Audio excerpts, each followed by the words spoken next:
అన్ని మంత్రములకెల్లా ఇందిరానాథుడే గురి పన్నినదిదియే పరబ్రహ్మ మంత్రము.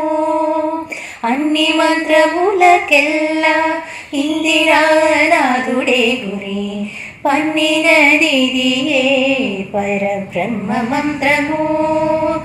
నన్ను కావగలిగే పో నాకు గురుడీయగాను, నన్ను కావగలిగే పో నాకు గురుడీయగాను.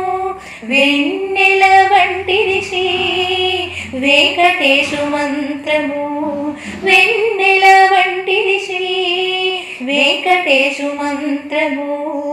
అన్ని మంత్రములు ఇందే ఆవహించెను, వెన్నతో నాకు కలిగే వెంకటేశు మంత్రము. అన్ని మంత్రములు ఇందే ఆవహించెను.